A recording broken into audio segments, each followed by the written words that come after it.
Okay, so like today is one of my more productive days. I'm in a good mood this season. Where I live, how shall I say, the weather's not so great. My state shuts down when it gets anywhere close to freezing. Yada yada yada. I'm in a productive mood. Have some hope. I'm doing good. I'm on the right track. I'm on a positive uh, trajectory. Now, on to the topic at hand. Um, I'm about to get to reading my essay about gay men as allies. As men, we should stick together. This one will be about marriage and gay marriage. It'll be kind of connected. I'm going to wing it. It's going to be improv. I'm going to be doing something else while I'm doing this. My brain's working weird today. So here we go. All right, give me a second.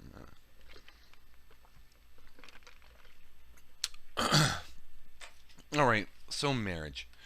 Um, Me and an old friend of mine years ago, I mean, like a long time ago, like when this gay marriage issue first started becoming an issue, like, God, a long time ago, like almost a decade ago now. We reasoned quite quickly. The only reason why the government's involved in your shitty marriage to begin with is because the government needs taxpayers and soldiers. Right, okay. There's plenty historical, anthropological, religious, civil, common law data to back this up. I won't go into the vastness of it. The Republicans, the Christians, the conservatives do kind of have a point that they're not stating it correctly. The only reason why the government's involved in your marriage to begin with is because the government needs future taxpayers and future soldiers. And the marriage is a social institution. For a marriage to be successful, there has to be social pressures to keep it together. Right? Once you claim association, once you claim a spousal relationship with another individual, that ring is supposed to not only remind you of your commitment to another human being, but it's supposed to signify to others that you're taken, that you're out of the game, right? And we are not supposed to have sex with anyone with a ring on their finger.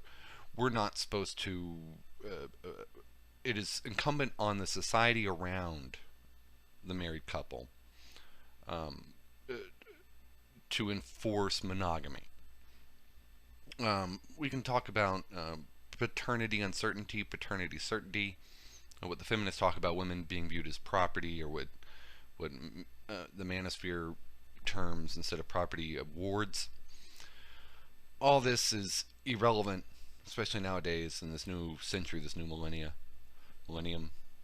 um, with gay marriage. Okay, here's the philosophical problem with it. It's not really a problem. Here's the issue. Okay, so in America, America is an individualistic society. It's an individual culture. We value the rights of the and the freedoms of the individual, the rights, responsibilities of the individual. So any right that any one individual has, another has. Um, I can go into this.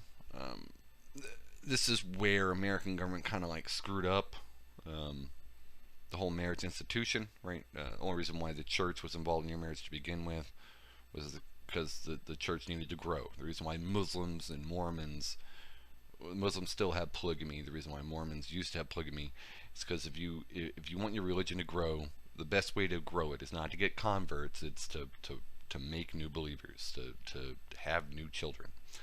And since a woman can only have a few kids in a long period of time, and a woman can only carry one, two, maybe three, half a dozen kids at once, right? Um, a man can have like a whole bunch of kids with a whole bunch of women at once, right? So polygamy is more beneficial for religion than polyandry, right? A bunch of men having sex with one woman, not very productive or reproductive in a numbers sense for religion, but one man having sex with many women, very productive or very reproductive. It's a good, quick way, good, surefire way of creating new believers relatively quickly, right? Instead of getting converts, which is a whole big hoop-a-joop. I think it was Watson, the psychologist, or Watson, or I think St. Augustine or Augustine said, give me the child for the first 7 years of its life, and I'll give you the man for the rest of his life, right? If you indoctrinate children from a very young age to believe in Islam, to believe in Mormonism, to believe in anything, it's going to be ingrained, right? It doesn't mean it can't be undone. Look at Santa Claus. But there you go. That's marriage, polygamy, polyandry in a nutshell. Reason why the church was involved to begin with is because the church needed followers. The church became the government. Reason why the government's involved in your marriage is because the government needs taxpayers and soldiers, right? Taxpayers to fund it and soldiers to defend it. To fund its interest and soldiers to defend its interests. All right. And back to the problem with gay marriage and America. So if a straight man has the right to marry any other single woman of his choosing, then a gay man has the right to marry any other single man of his choosing. The conservatives will jump in here and say, wait, the whole reason it's children. Gay people can't have children. True. Caveat and problem here, what about a woman who's infertile or a man who's sterile? They still have the right to get married. Correct? Yes. Right. So there's no like fertility reproductive criteria or requirement to get married for straight people. So if there's no criteria for that, there's no prerequisite for that, then there shouldn't be for gay people. All right, boom, have to allow gay marriage. There's also some legal issue. Me and an old associate looked into this. When Utah wanted to become a state, there were laws already on the books, Protestant-based laws, Christian-based laws, saying like it's one man, one woman, not one man, a bunch of women. You Mormons, if you want Utah to be a state, if you want your holy city and your holy state to be part of the Union, the United States, you got to get rid of this polygamy stuff. You got to get rid of it. It's in clear contradiction with common law. It's clear contradiction with already codified law. All right, okay. So magically, miraculously, whatever prophet they had at the time was like, hey, guess what? God changed his mind. Polygamy bad, monogamy good. All right, Utah becomes a state. And then later on, to address bigamy, I think it was interracial marriage. When African Americans or black people or people of color were trying to, after the end of slavery, after emancipation, but before like the modern era, maybe the 50s, 60s, they had to change the laws. I forget what the exact wording was, but the law that gay marriage is based on the same section of law that interracial marriage is based on. And here's where it got kind of weird. It sort of leaped out at me and my old associate. The law says something like any single individual has the right to marry any other single individual, regardless of race, color, or creed, or nationality, something like that. Now the odd thing is, like, they used a bunch of words for race, color, like, they were trying to cover the whole thing, right? No matter where you're from, what you look like. I believe what they meant to say is one man gets to marry another single woman, right? They didn't want to violate the code they already legislated or decided on relative to polygamy, right? But they could just as easily have said one man, one woman. I won't get into this, they were either being philosophical assholes, presuming that marriage would only take place between a man and a woman. The problem with the legal code is they said individual. Um, they didn't say man singular, woman singular. They said individual. For whatever reason, it's where they screwed up. So unless Republicans want to undo all the interracial laws about interracial marriage, bam, they're kind of screwed. So now we're back to what gay marriage means and how it affects society. And I'm sorry this is taking me so long. I'm trying real hard to be brief here, but this is a big idea. I've been thinking about it for a long time now, for decades now. Well, for a decade, a little more. All right, okay. So gay people, by the nature of being homosexual, there generally isn't a chance for them to, for the couple to have children. In fact, I would argue it's almost scientifically impossible. It may be possible for two females, for a lesbian couple to procreate with each other. I'm pretty dang sure two gay men can't do it. I'm sure that's scientifically impossible. It might be possible in a few years for lesbians to procreate together in a sort of pair bonded situation. Gay men, I'm pretty sure, is right out. Well, there's some. I can imagine it. It would involve a third party, naturally a female egg, evacuated of its haploidness, just use the shell. It would still be like a unique. Okay, the point is, in a gay marriage, it's unlikely they're going to have a kid together. So why is the government involved in your marriage? I mean, just tell gay people to go out in the woods, go to church, or go wherever, and like make vows to each other and claim to never have sex with anyone else for the rest of their lives until death do you part. Like, why are you dragging the rest of us, the rest of the U.S., into your marriage via our government? Like, why? Like, it makes sense before, right? We needed taxpayers for roads and crap. We needed soldiers for wars and crap, right? But you're gay. Like, we are not going to benefit at all. Like, why should we socially enforce your monogamy when we're not going to get anything out of it? All right, okay. So here's the issue, and I'm sorry it took me like 13 minutes to get to it. So what we're presuming is, or what I'm presuming is, that gay people want the rest of us, the rest of the U.S., to recognize their love.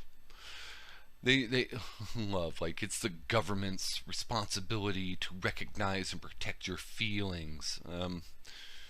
Okay, whatever feminism, we won't get into maybe the damage it's caused. Feminism leads to feminization. It's funny. Alright, okay. So, they want us to recognize their love. Now, the argument they normally cite is that a straight married couple, a heterosexual married couple, usually when they get married, like, there's like 100+ rights that are just endowed upon that couple. Yeah, true, like, for two gay people to have those same rights endowed upon each other would require them to get a lawyer and pay like several thousands of dollars in separate things, like have to sign over power of attorney. Like, it's a big hoopajoop currently for a gay couple to get the same rights and protections over each other's lives that a straight couple gets just by signing a document, paying a fee, and having two of their friends sign it too. Right, okay, it's not the strongest argument, it's not the best argument, but it's an argument, and it's factually supportable. Yes, under the American individualistic system where we're all endowed by the state, our creator, nature, whatever you want to say, with certain unalienable rights, right? We're all equal, right, in theory. Yeah, okay. You should be allowed, a gay guy should be allowed to marry another gay guy of his choosing. The end of this is, I would imagine, they want to make life or death decisions for each other when one is in the hospital in a coma, right? As easily as possible, as easily as a man or woman can make the same life or death decisions over each other simply by getting a marriage certificate, marriage license. Now, MGTOWs and MRAs may want to say, hey, wow, that's, in hindsight, it's a pretty stupid idea to give a solipsistic woman decisions about your life or death, right? Especially nowadays. It's presumed she wants to keep you around for your provider role, right? Your ATM role. There are cases that I've recently cited where some women view their husbands or ex-husbands as more valuable to them dead than alive. Okay. You know, marriage, from that perspective, may be a good idea to say, hey, the state says, hey, screw it. Marriage is abolished. If you want to get married, just go to a church or just make vows to each other, leave us out of it. We're all about the welfare state, child support, baby daddies, baby mama bullshit anyway. Fuck marriage. Like, there's a good strong libertarian argument for that, to say screw it, like for government just to check out of marriage completely. I've heard a few hardcore libertarians make that argument, right? The government shouldn't be involved in your marriage to begin with. And there's a socialist argument to be made there too. I mean, heck, we already got child support, welfare, social services, child protective services. Like, the state already has a very solid philosophical and legal claim on your kid to begin with, regardless of your marriage. So the government, might be a good idea for the government to check out a marriage entirely already. But okay, but everyone wants to protect the sanctity of marriage. Okay, so then we're back to, why do gay people want to involve us, the U.S., in their marriage? Well, they want us to support it, right? They want doctors and nurses, right? They want the rest of us to support it. Like, hey, so you claim to love this person. You claim to love this other man so much that you claim the right to supersede a doctor's Hippocratic oath, supersede a doctor's medical expertise, medical ethics, professional ethics, to the end of making life or death decisions for this person. Your proclamation of love should be socially supported to the end of hopefully making what's in the best interest of this other man, this other human being's spirit, life, death decisions, intent, soul. You claim to know better than this doctor what this person would want, because you love this person, you've lived with this person, you claim to love for this person. Your love for this person is so great, it's overriding a doctor's expertise and ethics. So I think that's the nuts and bolts of it. Now, the problem I can see with this, and this is going to go to my essay. Okay, gay people.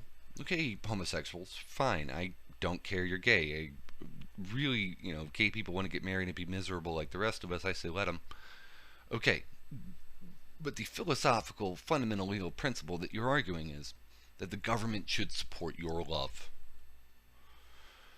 Okay. Well, now the government's about supporting your love. If society, doctors, nurses, lawyers, the rest of us are supposed to support your love, support your monogamy, right? Well, then that means we have to support everyone else's love too.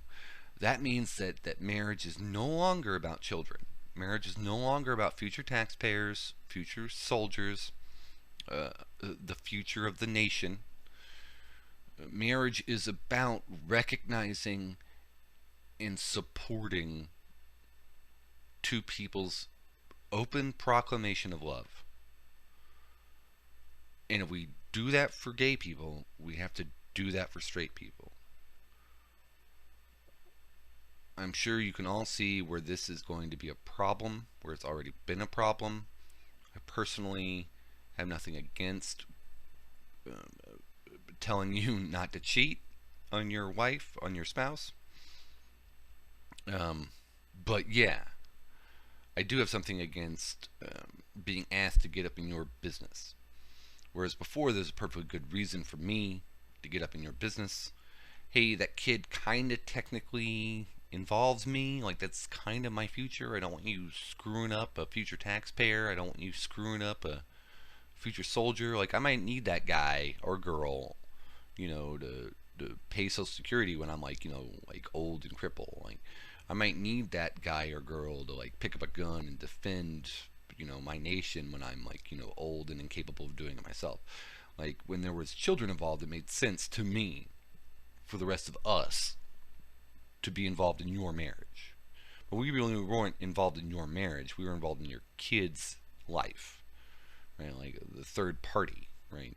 I want your kid to be educated in the public school. I want your kid to sort of be socialized to not be a, criminal. Like I want your kid to be, capable of picking up a gun, or at least, paying taxes, right? That serves my interest.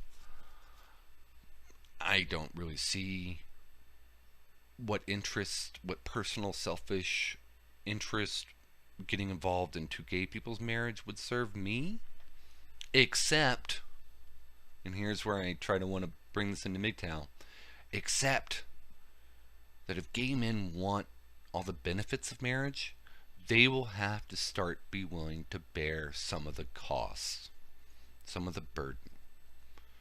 And that will mean, gay men, that all those women you hang out with, all those ladies who love going shopping with you, you will have to stop encouraging and endorsing their Sex and the City, slutty, self-entitled bullshit. You will have to stop encouraging them to just sort of sleep around. You will have to stop. Gay men, if you know of a woman who has a boyfriend and she's sleeping around, you will have to call her a slut now. If you know of a woman who's married and she's sleeping around, you will definitely have to discipline her. Gay men, and I'm a